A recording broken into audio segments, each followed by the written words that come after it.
रहे हैं ना, अभी आपने कहा हम आपके दर्द के लिए लड़ रहे हैं, सही है, आप दर्द को हम जानते हैं क्योंकि आप हमारे परिवार के हैं, लेकिन दर्द हमारे नेता का भी है। हम अपने नेता के भी दर्द को लेकर लड़ते हैं।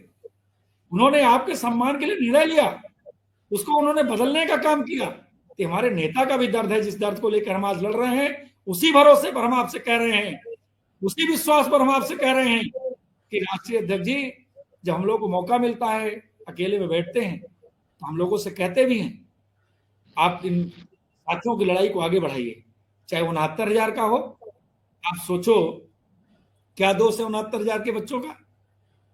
आपने स्वीकार कर लिया, सरकार ने स्वीकार कर लिया, आयोग ने स्वीकार कर लिया, माननीय न्यायालय ने स्वीकार कर लिया, आप उसके बावजूद भी कोई काम नहीं कर पा रहे हो। इसलिए मैं आपको माननीय अध्यक्ष जी और खासतौर से शिव कुमार जी आपको धन्यवाद देता हूं कि आपने मौका दिया अध्यक्ष जी से मिलने का, और मैं समाजवादी पार्टी की तरफ से आपको विश्वास दिलाता हूं, भरोसा दिलाता हूं कि कर लें जो ये करना चाहते हैं 2 साल और। हम आरक्षण नहीं खत्म होने देंगे, हम मानदेय नहीं खत्म होने देंगे, हम सरकारी नौकरी नहीं खत्म होने देंगे, क्योंकि गांव के अंदर अगर गरीब को बढ़ने का, नौजवान को बढ़ने का कोई माध्यम है तो संविदा नहीं है, सरकारी नौकरी। वही एक सरकारी नौकरी है जो गांव में खुशहाली ला सकती है।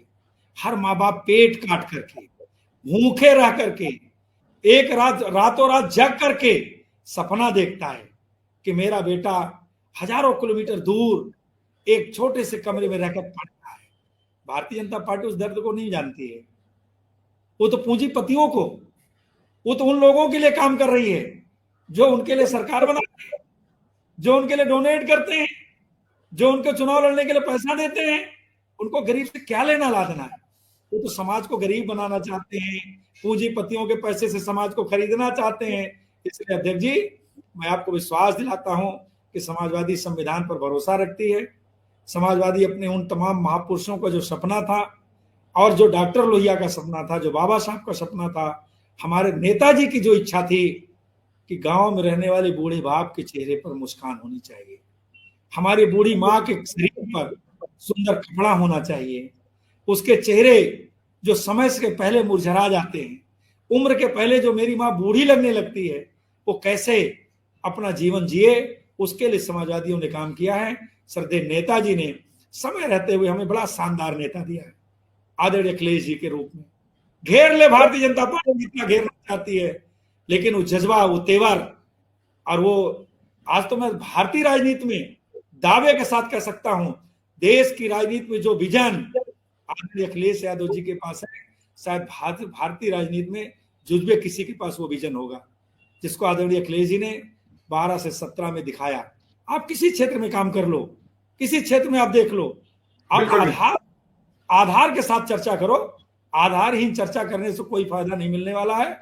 हाँ, एक बात सही है कि ये उत्तर प्रदेश को आदरणीय अखिलेश जी सौहार्द बना करके, एक अच्छा माहौल बना करके, समाज के हर जाति धर्म के लोगों को एक अच्छा माहौल दे करके आगे लेके बढ़ना चाहते हैं, जो भारतीय जनता पार्टी नहीं चाहती है। लेकिन मुझे पूरा विश्वास है कि आप सब साथियों का सहयोग रहेगा।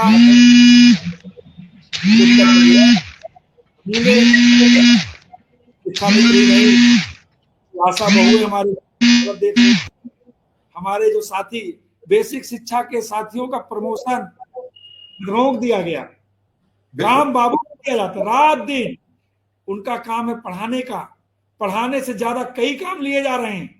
इसलिए मैं आप सबको भरोसा दिलाता हूं, आप हमारे नेता की मंशा को समझते, आदरणीय अखिलेश जी आपके दर्द को समझते हैं, शिक्षक परिवार से आते हैं, सामान्य परिवार से आते हैं, खेत और मेड़ों पर चल के उन्होंने सीखा है। इसलिए आप भरोसा रखिए, हम समाजवादी लोग आपके साथ हैं।